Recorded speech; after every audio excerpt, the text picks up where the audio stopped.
ଆରମ୍ଭ ହେଲା ଦୁଲଦୁଲି ମହାକୁମ୍ଭ ଜିଲ୍ଲା ପ୍ରତିଷ୍ଠା ଦିବସ ସହ ପଲ୍ଲିଶ୍ରୀ ଓ ସ୍ୱଦେଶୀ ମେଳାର ଭବ୍ୟ ଶୁଭାରମ୍ଭ।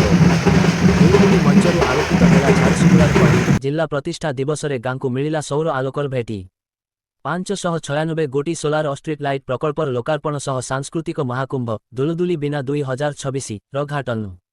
ଝାରସୁଗୁଡ଼ା ଜିଲ୍ଲାର ସୁନାମଧନ୍ୟ ସାଂସ୍କୃତିକ ମହୋତ୍ସବ ଦୁଲଦୁଲି ବିନା 2026 ଏବଂ ଜିଲ୍ଲା ପ୍ରତିଷ୍ଠା ଦିବସ ଅତ୍ୟନ୍ତ ଆଡମ୍ବର ସହକାରେ ଶୁଭାରମ୍ଭ ହୋଇଯାଇଛି।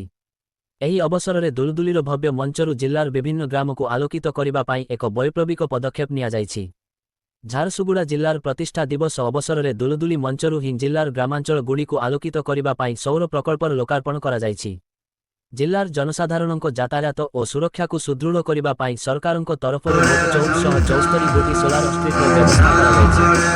ଏଥିମଧ୍ୟରୁ ଝାରସୁଗୁଡ଼ା ବିଧାୟକ ଶ୍ରୀ ଟଙ୍କଧର ତ୍ରିପାଠୀଙ୍କ ପ୍ରଚେଷ୍ଟା ଓ ପ୍ରତ୍ୟକ୍ଷ ତତ୍ତ୍ୱାବଧାନରେ ଝାରସୁଗୁଡ଼ା, କୋଲାବିରା ଏବଂ ରେଲଗିରା ବ୍ଲକରେ ସମ୍ପୂର୍ଣ୍ଣ ହୋଇଥିବା 596 ଗୋଟି ଷ୍ଟ୍ରିଟ୍ ଲାଇଟ୍ ପ୍ରକଳ୍ପକୁ ମାନ୍ୟବର ପଞ୍ଚାୟତିରାଜ ଓ ପାନୀୟ ଜଳ ବିଭାଗ ମନ୍ତ୍ରୀ ଶ୍ରୀ ରବି ନାରାୟଣ ନାୟକ ଲୋକାର୍ପିତ କରିଛନ୍ତି।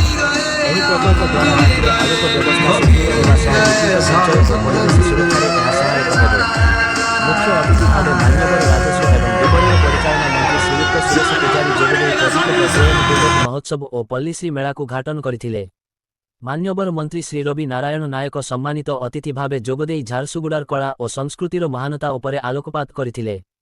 ଅନ୍ୟମାନଙ୍କ ମଧ୍ୟରେ ବରଗଡ଼ ସାଂସଦ ଶ୍ରୀ ପ୍ରଦୀପ ପୁରୋହିତ, ବିଧାୟକ ଶ୍ରୀ ଟଙ୍କଧର ତ୍ରିପାଠୀ, ଜିଲ୍ଲାପାଳ ଶ୍ରୀ କୁଣାଲ ମୋତିରାମ ଚବାଣ ଏବଂ ଆରକ୍ଷୀ ଅଧୀକ୍ଷକ ଶ୍ରୀ ଜି ରାଘବେନ୍ଦ୍ର ରେଡ୍ଡି ପ୍ରମୁଖ ଉପସ୍ଥିତ ଥିଲେ।